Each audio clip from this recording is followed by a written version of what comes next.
जब अंतिम समय में प्राण छूटेंगे और ऊपर जाओगे, तब वो यम के दूत भी कहेंगे, दुकान पर बैठकर नौकरी में, सर्विस में झूठ तूने बोला, प्रपंच तूने बोला, गलत तूने बोला, छल तूने करा, कपट तूने करा, बेईमानी तूने करी, इसलिए तुझे नरक भोगना पड़ेगा। तो वो जीवात्मा कहती है मैंने तो अपनी पत्नी के लिए कमाया था, मैंने बच्चों को आगे बढ़ाने के लिए कमाया था, मैंने बच्चों के लिए करा था, इसलिए मैंने झूठ बोला था, इसलिए मैंने कपट करा था, तो मुझे नरक भेज रहे हो तो मेरी पत्नी और बच्चों को भी भेजो।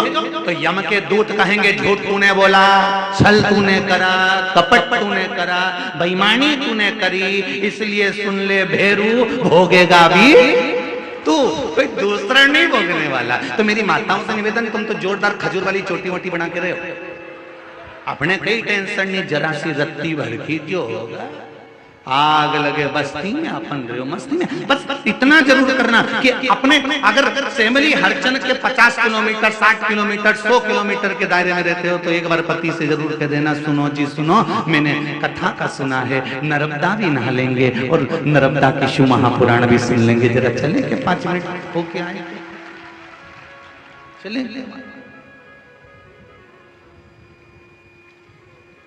बैसाख महीने में जो नहीं आ पा रहे हैं उनसे भी निवेदन है, ये शिव महापुराण की कथा, नर्मदा जी और शंकर की कथा आपके दरवाजे तक आ रही, दिल से डुबकी लगाओ खूब।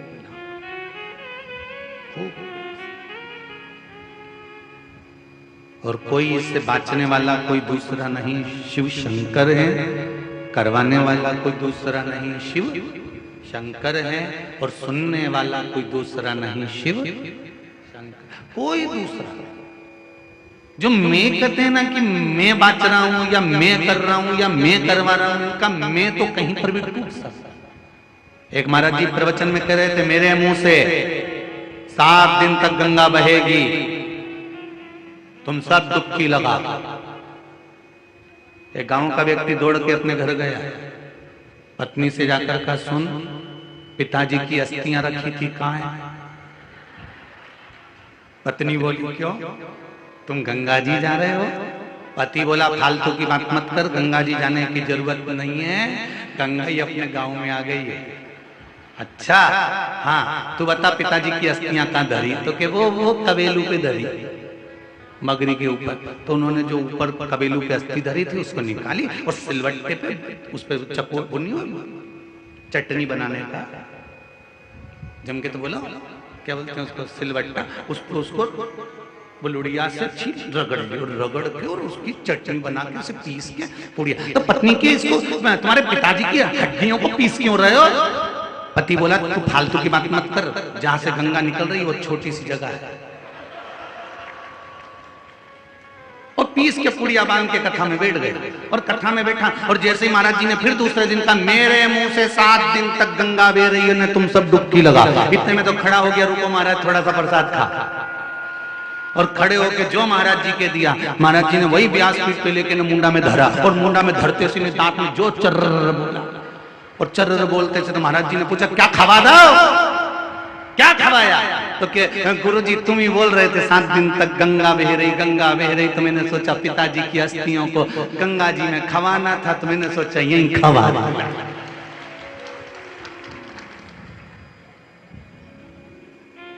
तो जहां मैं जुड़ा हुआ है, जहां पर अहंकार जुड़ा हुआ, वो अहंकार कभी भी समाप्त हो सकता।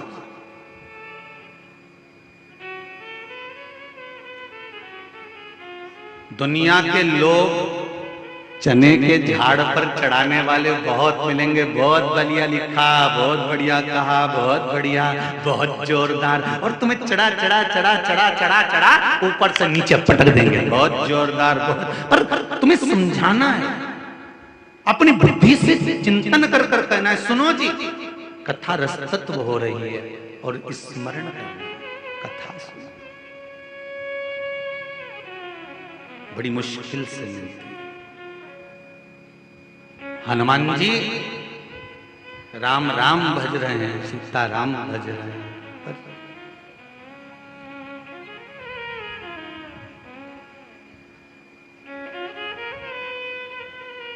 कहां आ रहा? मुझे शिव जी का दर्शन करना, शिव जी का दर्शन। ओ हनुमान जी से नंदीश्वर कह रहे हैं कि तुम्हें शंकर जी का दर्शन नहीं हो सकता, वापिस लौट जाओ। मुझे जानते हो आप? हनुमान जी ने कहा मुझे पहचानते हो? हाँ पहचानता हूं।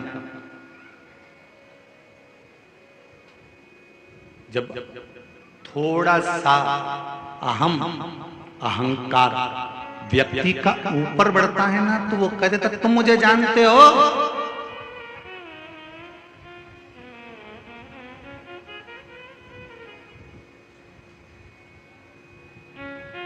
कई जगह कथा करने जाते हैं ना,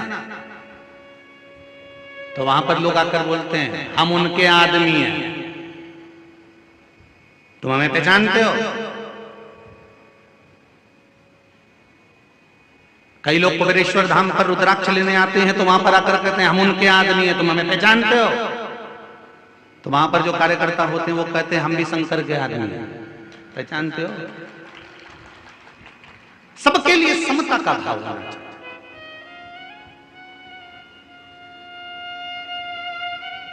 अगर एक गरीब व्यक्ति भी रुद्राक्ष लेने खड़ा है, तो एक सेठ साहूकार भी रुद्राक्ष लेने के लिए खड़ा हुआ है। समता का भाव रखिए, दृष्टि में सम रखिए। कितना बड़ा दोष है साहब, सनातन धर्म के भीतर कितना बड़ा दोष बताया, जरा देखिए। पहले जब शादी होती थी, तो शादी में जब लोग भोजन करने बैठते थे, तब एक पंगत भंडारे की जब भोजन करने बैठते थे, भंडारे की या संत भोज की या साधु भोज की जब पत्तल लगती थी, पंगत लगती थी, विवाह की जब पंगत लगती थी, तो एक जैसी पंगत जब लग जाती थी, उस पंगत में लगने के बाद एक साथ भोजन चालू होता था। बोलो सही है कि गलत है? एक साथ भोजन करने के बाद लोग उठते थे, एक साथ भोजन करने बैठते थे और एक साथ उठते थे। और जो परसगारी करने आता था, गुलाब जामुन लेकर आया, चाहे बर्फी लेकर आया, चाहे पूड़ी लेकर आया, चाहे सब्जी लेकर आया, सबसे पूछते पूछते पूछते पूछते जाता था। ये नहीं कि उसका पहचान वाला वहां बैठा है तो वहां पहुंच गया और गुलाब जामुन दे दी। क्यों? क्योंकि अगर पहचान वाले को गुलाब जामुन दे दी और यहां से लेकर वहां तक में अगर 14 लोग बैठे हुए, 15 लोग बैठे हुए, उन 15 लोगों को नहीं पूछा और उनको अगर गुलाब जामुन नहीं दिए, तो वो 15 के भूखे रहने का दोष तो जिसने अपने पहचान वाले को गुलाब जामुन दिए उसको लग जाता था, और 1 वर्ष तक उसको अन्न का निवाला देवयोग से नहीं बनता था।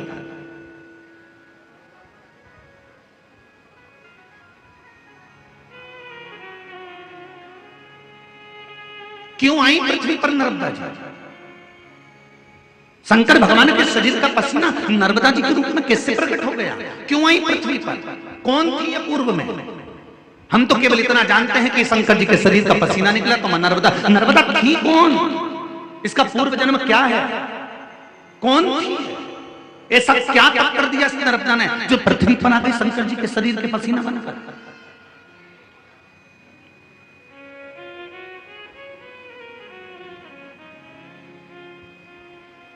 बहुत सारे प्रश्न हैं मां नर्मदा जी से जुड़े हुए कि पूर्व में नर्मदा कौन थी, कहां से आई? शंकर भगवान के शरीर का पसीना और 12 वर्ष की प्रकट हो जाना, अमरकंटक में आ जाना, मेखल की सुता बन जाना, मेखल की बेटी बन जाना और सोनभद्र के साथ में विवाह का प्रस्ताव हो जाना, ये तो सब बात आप लोगों ने सुन रखी है, इसका कोई वो नहीं है। पर मूल बात पर चलना है शिव महापुराण की कि नर्मदा पूर्व में कौन थी, कौन थी, क्यों आई?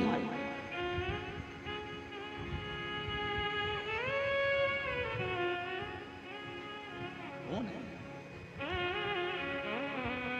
जिसके तप साधना स्मरण में जीव डूबा रहता है, वो कौन है?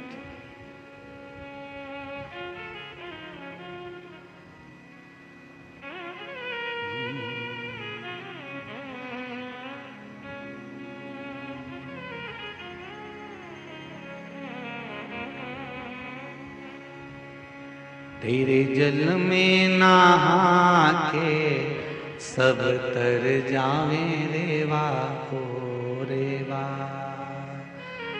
तेरे जल में नहा के सब तर जावे रेवा हो रेवा।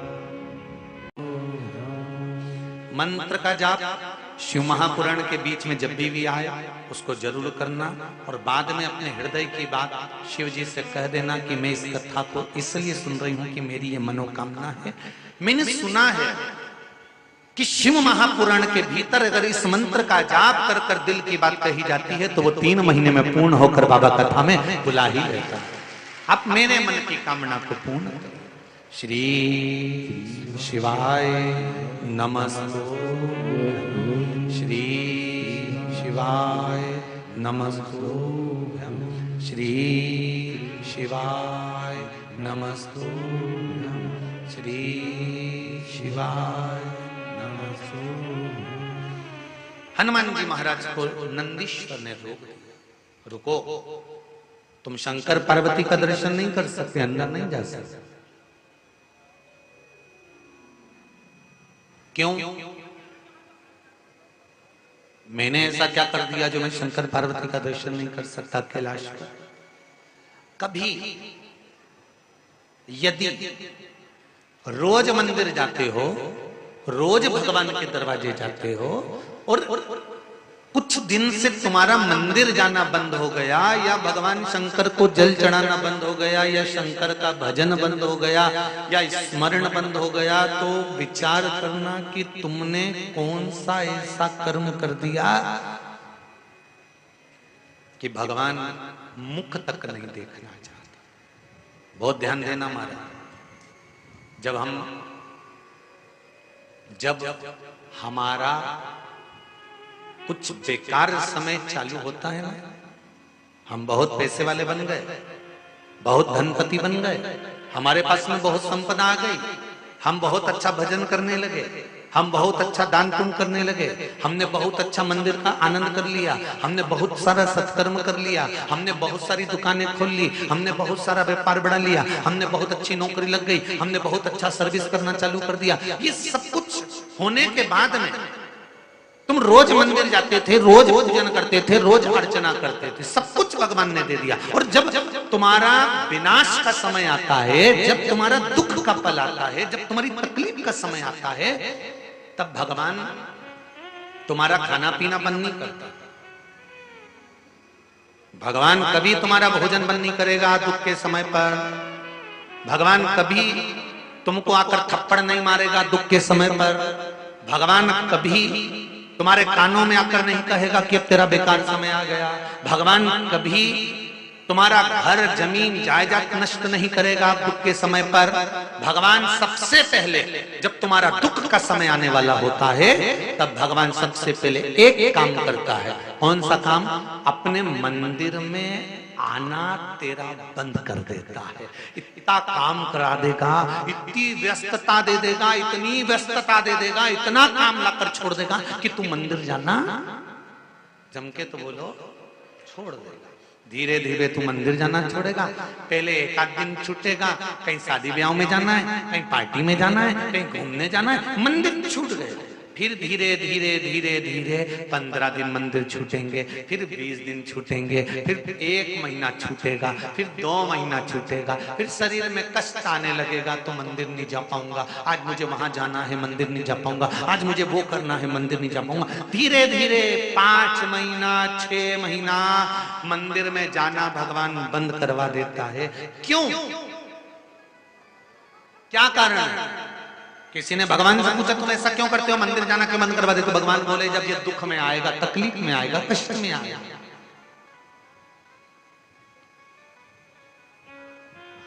कष्ट की घड़ी जब इसके पास में आएगी तब मैं इसको दुखी नहीं देख सकता। और मेरे मंदिर में आता है, लोग क्या कहेंगे?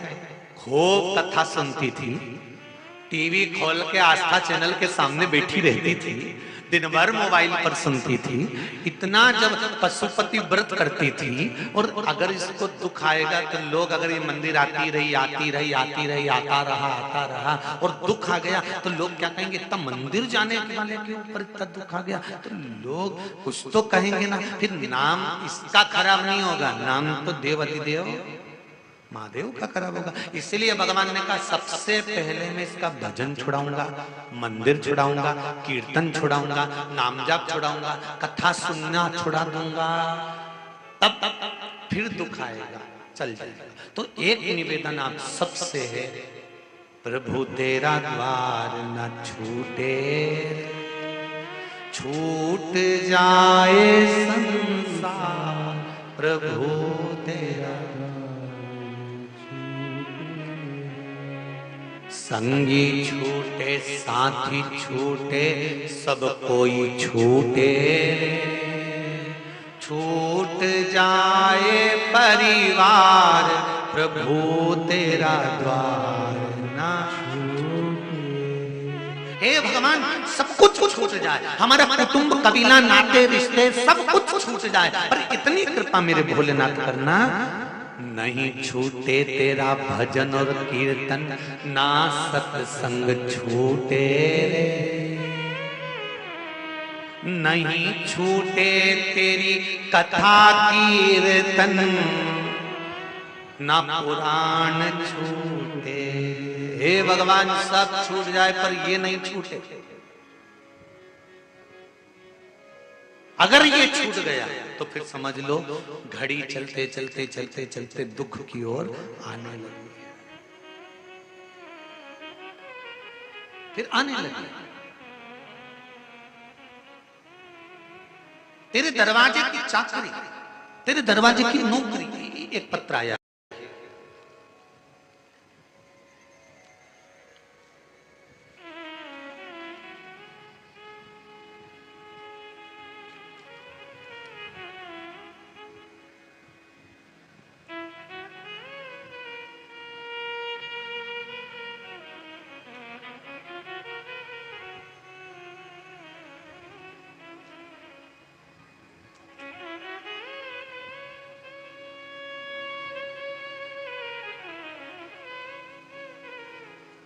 देखिए जरा लोग पशुपति व्रत किस किस चीज के लिए करते हैं, जरा समझिएगा, बहुत सुंदर बात है। मेरा नाम रक्षा चौरसिया, ग्राम सिंहपुर, बड़ा जिला नरसिंहपुर से आई हूँ। कहीं बैठी हो रक्षा जी चौरसिया तो खड़ी हो सकती हैं, दोनों हाथ हिला दें एक बार खड़े होकर। कहीं बैठी हो तो हाथ हिला दीजिए। रक्षा चौरसिया पीछे है क्या? दोनों हाथ हिलाओ बेटा, हाँ ठीक है, दिख गई। हर हर, एक बार फिर से हाथ हिलाइए, हर हर महादेव। रक्षा जी आपने लिखा है, मेरे माता पिता की तबीयत बहुत ज्यादा खराब हो गई थी, हॉस्पिटल में एडमिट कर दिया गया था, पर बाबा की कृपा से मेरे माता पिता ठीक हो गए। गुरुदेव, 1 से 1.5 एकड़ खेत में गन्ने की फसल लगाई हुई है। गन्ना कटने के बाद उसमें तुरंत पानी की जरूरत पड़ती है, पानी डालना ही पड़ता है जब गन्ना कट जाए। उसके बाद परिवार में विवाद चालू हुआ गुरुदेव, और पानी नहीं दे पाए गन्ने की फसल, गन्ना कटने के बाद। तब बिना पानी के गन्ने की फसल बेकार हो जाती है अगर कटते से पानी ना मिले। 3 महीने हो गए थे पर पानी नहीं डाल पा रहे थे गुरुदेव। तब आखिरी आपने कहा था कि शंकर पर छोड़ दो और शंकर पर भरोसा करो, शिव जी का स्मरण करो। तब मम्मी ने, माता जी ने पशुपति व्रत करना प्रारंभ करा, केवल जल के लिए, क्योंकि परिवार के लोग पानी देना बंद कर दिए गुरुदेव। तभी उस समय पर सिंचाई का कोई काम नहीं था, तो भी मां नर्मदा की कृपा हुई और शिव की कृपा हुई। पशुपति व्रत का 5वां सोमवार पूर्ण हुआ और सिंचाई का पानी अपने आप ही सिंचाई की उस नहर में आ गया। जो छोड़ा नहीं जा रहा था अपने आप उस नहर में आ जाता है और सिंचाई कर दी जाती है। और मां नर्मदा की कृपा से और शिव की कृपा से वो पशुपति व्रत फले और आज फिर गन्ने की फसल खड़ी हुई है। ये शिव की कृपा है। मतलब एक विचारणीय बात है कि आज के समय में लोग पशुपति व्रत पर, भगवान शंकर पर कितना विश्वास करते हैं कि जरा सा भी दुख आया तो शंकर की शरण जाना है, और बिल्कुल सत्य है।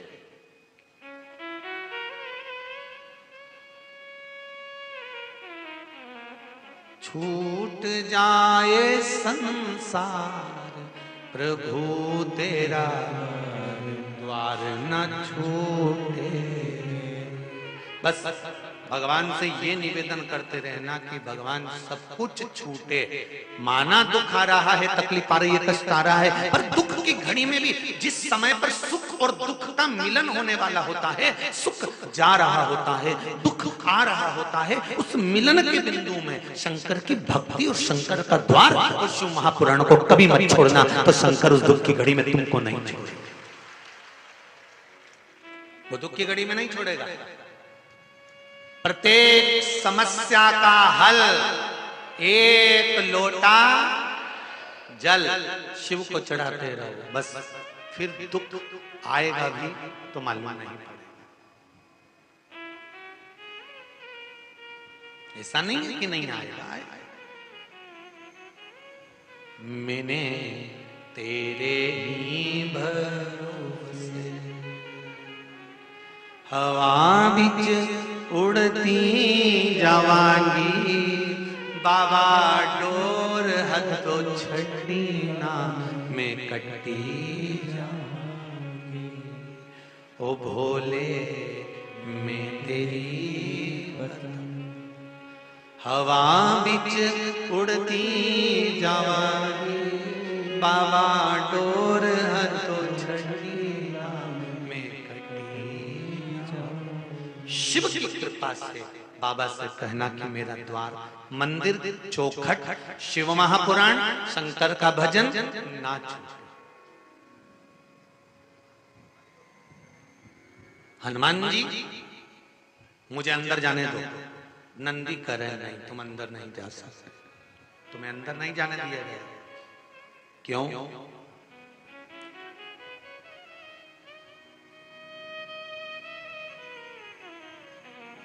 तुम्हें शिव और पार्वती का दर्शन नहीं मिलेगा। ऐसा मैंने क्या कर दिया जो शंकर और पार्वती का दर्शन नहीं मिलेगा? विचार करना, ऐसा क्या कर दिया जो शिव महापुराण तक नहीं पहुंच पा रहा। आज मैं कथा नहीं देख पा रहा हूं, आज मैं नर्मदा शिव महापुराण की कथा मोबाइल पर या टीवी पर या पंडाल में नहीं सुन पा रहा हूं। ऐसा मैंने क्या करा जो मेरी कथा छूट गई? क्या करा जो शिव नहीं मिल रहे? क्या आप आए नहीं और सुबह हो गई, मेरी पूजा की थाली धरी की धरी रह गई। क्या कारण है जो आप नहीं हैं? कहा एक कारण है। नंदी बोले हनुमान जी से, शंकर और पार्वती का दर्शन नहीं मिल रहा है तो इसका एक कारण है। बहुत अच्छे से सुनना मेरी जीजियों माताओं। पशुपति व्रत 1 कर लिया, काम नहीं हुआ। 2 कर लिया, काम नहीं हुआ। 3 कर लिया, काम नहीं हुआ। हारना मती। क्यों नहीं हुआ? क्या कमी रह गई? उस कमी को हमें ढूंढना। कारण क्या है? क्या मैंने दिया लगाते समय कुछ भूल कर दी? पहला दिया जब पशुपति व्रत का जब मैंने मंदिर में सबसे पहले सोमवार को लगाया था, तो पहला दिया जलाते समय मेरे मन की कामना और नाम और गोत्र बोलना था। क्या मैंने वो नहीं बोला? क्या मैंने दिया जलाते समय अपना नाम गोत्र और भगवान से प्रार्थना नहीं करी कि मैं इसलिए तुम्हारा पशुपति व्रत कर रहा हूं? प्रथम दिया, और जो मैंने कामना करी वही कामना छठा दिया जब पहले दिन का मंदिर घर के दरवाजे पर लगाया, घर की ओर मुख कर कर, दरवाजे की ओर मुख कर कर, सीधे हाथ पर जो दिया लगाया, क्या उस समय पर मैंने फिर कामना नहीं करी? कुछ तो मेरी कमी रही होगी, हो सकता। क्या मैं प्रसाद का हिस्सा 3 घर से करके ले गए? जो हिस्सा मुझे मंदिर के अंदर बैठकर करना था प्रसाद का, कहीं मैंने घर से तो कर नहीं ले गई? जो प्रसाद मैंने बनाया था वो प्रसाद बहुत सारा तो नहीं बना लिया? कि मैंने आज खीर का प्रसाद बनाया तो एक भगोनी भरकर बना लिया कि घर के लोगों के भी काम आ जाएगा और भगवान का भोग भी हो जाएगा, तो ये गलती तो नहीं कर गई। कहीं मैंने हलवा बनाया तो ढेर सारा तो नहीं बना लिया कि मैं घर के लोग भी खा लेंगे और शंकर जी को भी भोग लग जाएगा, इस हिसाब से तो मैंने हलवा नहीं बनाया। तो हलवा आधा तो कढ़ाई में छोड़ दिया और आधा ले गई मंदिर और उसके 3 हिस्से कर दिया, कहीं ये गलती तो नहीं? गलती करी है मतलब ये निश्चित है, इसलिए वो पशुपति व्रत की बाबा ने तुम्हारी नहीं सुनी। क्या विचार है? सेमली हरचन वाली जी विचार क्या है? बोलो सही है कि गलत है? कई लोगों की आदत रहती है थोड़ा ज्यादा बना लेती हूँ सबके काम आ जाएगा, मैं अकेली ले आऊंगी प्रसाद उन लोगों का मन तो उनमें बच्चा हुआ सबके हिसाब से बनाया, शंकर जी के हिसाब से नहीं। एक फूल बगीचे से तोड़ो, ध्यान देना जरा, एक फूल बगीचे से तोड़ा, किस लिए तोड़ा? ये फूल मैं भगवान के चरणों में चढ़ाऊंगा, और एक फूल तुमने बगीचे से तोड़ा, क्या जोरदार लग रहा है, उसके जूड़े में सजाऊंगा। अंतर है कि अरे बोलो तो जम के है ना, एक परमात्मा के लिए और एक जगदम्बा के लिए अंतर है कि नहीं है? अब वही फूल तोड़ के तुमने जब भगवान को दिया तो भगवान प्रसन्न हो गए, और वही फूल तोड़ के तुमने जगदम्बा को दिया तो वो भी तो प्रसन्न हुई कि नहीं हुई? वही प्रसन्न तो हो। अब जगदम्बा प्रसन्न होगी और भगवान प्रसन्न होगा, दोनों में अंतर क्या है? जब जगदम्बा ज्यादा प्रसन्न होती है तो तुमको प्रसन्न करती है, और तुमको प्रसन्न करती है तो तुमसे कुछ वर मांग लेती है, मेरे मोबाइल में बैलेंस खत्म हो गया। बोलो सही है कि गलत? अरे बोलते तो जाओ सेमली हरचन वालों, सही है। और भगवान को पुष्प दिया और भगवान प्रसन्न हो गए, तो भगवान ने तुमसे कुछ मांगा क्या? नहीं, उल्टा दे दिया, जा मैं तेरे कुबेर का खजाना खोल देता हूं भंडार में। शिव में और अंतर है संसार। फूल वही है,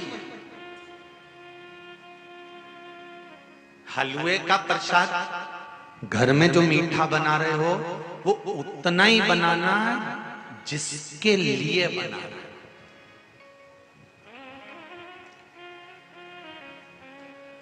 माँ सब्जी बनाती है ना तो उसको मालूम है मेरे बड़े बेटे को, मेरे छोटे बेटे को बैंगन की सब्जी अच्छी लगती है, तो वो छोटे बेटे के हिसाब से बनाएगी, बड़े बेटे के हिसाब से बनाएगी। पत्नी अगर कुछ बनाती है ना तो उसको मालूम है इनको केरी की लौंजी बहुत अच्छी लगती है, तो वो पुदीना डालकर अदरक पीस कर लौंजी बनाएगी उसके लिए, जिसके लिए बनाना।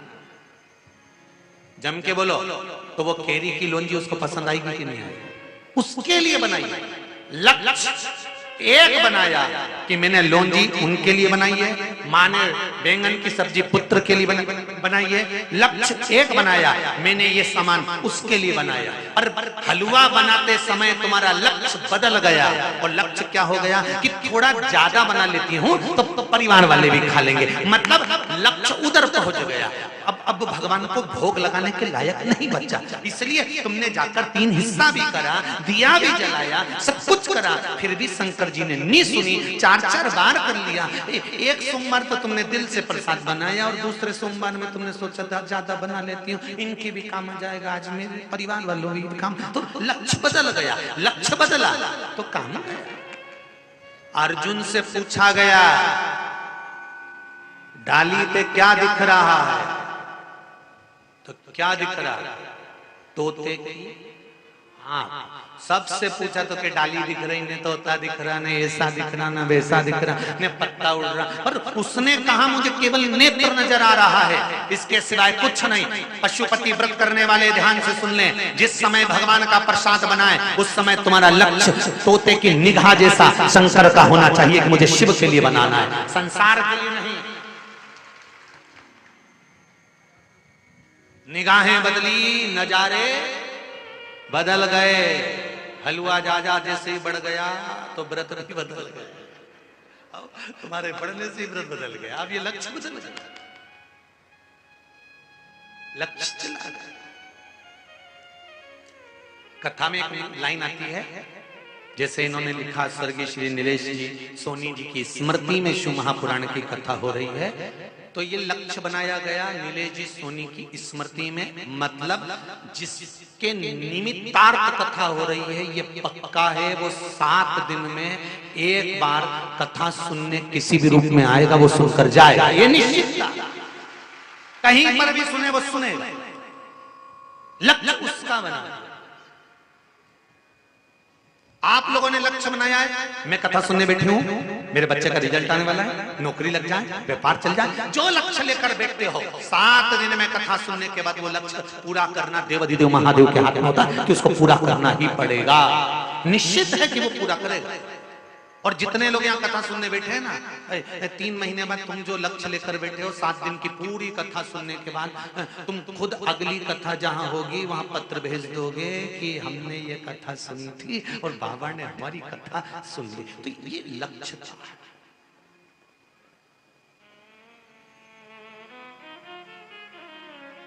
लक्ष्य निश्चित कर।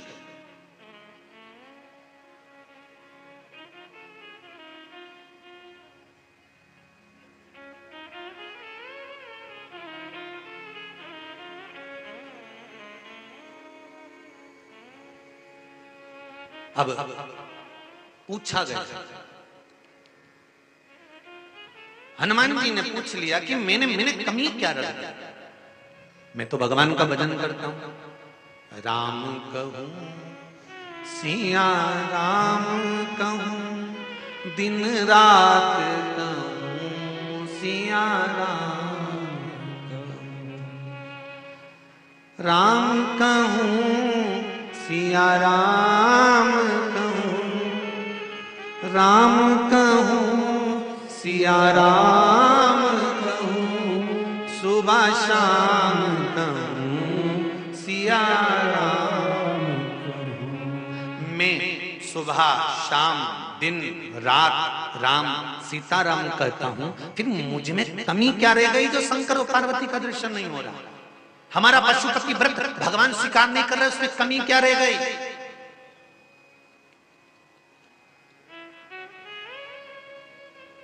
मैंने रोज 1 लोटा पानी चढ़ाया, कमी क्या रह गई? चावल का दाना चढ़ाया, कमी क्या रह गई? मैंने बेलपत्र चढ़ाई, कमी क्या रह गई? मैंने भजन भी करा, कमी क्या रह गई? आप आए नहीं और सुबह हो गई, मेरी पूजा की थाली धरी की धरी रह गई, कमी क्या रही है? किसी किसी की कथा पक्की होने के बाद भी कैंसिल हो जाती, कई बार, वैसे तो बहुत मुश्किल है पर हो जाता। तो विचार करना कि क्या कमी रह गई, क्यों, क्या हुआ, बाबा क्यों नहीं चाहते, क्या रहा, ये सत्य क्या रहा? मेरी बहुओं से भी निवेदन है, एक बहू के प्रति सास का मन ज्यादा रहता है, एक के प्रति कम हो जाता है। जिसकी कम हुआ वो सास की बुराई ना करे, देवरानी की बुराई ना करे, जेठानी की बुराई ना करे, वो ये छाटे कि मुझ में ऐसी क्या कमी रह गई जो मैं माता पिता का प्रेम नहीं पा पा रही हूं, मैं माता पिता का स्नेह नहीं पा पा रही हूं, वो कमी क्या है उसमें और मुझ में? क्या कमी रह गई? मुझे लगता है एक कमी रह जाती होगी, ये 2 तोले की है ना अंदर, 32 दांत के बीच में जिभ्या, इसमें कुछ ना कुछ कमी रह जाती होगी। कई माताएं कह देती, गुरुजी मेरी बहू है बहुत जोरदार, सारा काम संभाल लेती है, सब कुछ कर लेती है, सब बहुत बढ़िया गुरुजी, मेरी बहू है इतनी अच्छी, मैं वर्णन नहीं कर सकी, दिन रात काम में लगी रहती है, आगे बढ़ बढ़कर बाजार चली जाए, सामान लिया, मेहमानों को ले जाए, ये कर ले, वो कर ले, सब काम कर ले, 50 मेहमान घर में आ जाएंगे, सब काम कर ले, बस एक कमी है मेरी बहू में, क्या? बस बाकी बोले, जब वो बोले तब तुम्हारा घर डोले, ऐसी बोले, बस वो बोलती गड़बड़ है, बस बोले बस सब काम अच्छा करे और जब दिल से करना हो नहीं सब बढ़िया करे, पर जब बोले ना सब करे धरे पर पानी फेर दे। तो मेरी पौओं से निवेदन है, मेरी जीजियों से निवेदन है, मेरी बहनों से निवेदन है, तुम बहुत अच्छी एकदम गुड नेचर और तुम्हारी सास गोल्ड नेचर, वो भी एकदम गुड नेचर, सब बढ़िया, पर जीवान कहीं ना कहीं गड़बड़ी करता है। इसलिए हमें सबसे ज्यादा कंट्रोल में रखना है। तो किस चीज को रखना है? जम के बोलो जरा, जिह्वा। इसलिए भगवान ने इसको जब बनाया ना शरीर में, तो सबसे आखिरी में बनाया और बनाने के बाद नीचे से 3 जगह से बांध दिया। आज ही घर जाना, दर्पण में मुंह देखना, जीवान को ऊंची करके देखना, 3 जगह से कसी हुई है, ज्यादा मत बोलना। सबसे ज्यादा सेफ्टी में इसी को रखा। 32 सैनिक लगा दिए, ज्यादा बोले तो काट दो। तो 32 सैनिकों ने कहा ये हमारी नहीं सुनेगी, तो ने कहा 2 फाटक में बंद कर दो। कोर्ट बना, इसके बाद भी चैन से नहीं दी। 1 मिनट पानी भरने गई ओटला पे, आग लगा के आ गई। 1 मिनट में सब कर धर के आ गई। बोल मेरी जीभा हरी हरी, 10-10 भोजन पान करे और राम नाम में मरी मरी। बोल मेरी जीवा, अभी भी नहीं बोली हरी इतनी।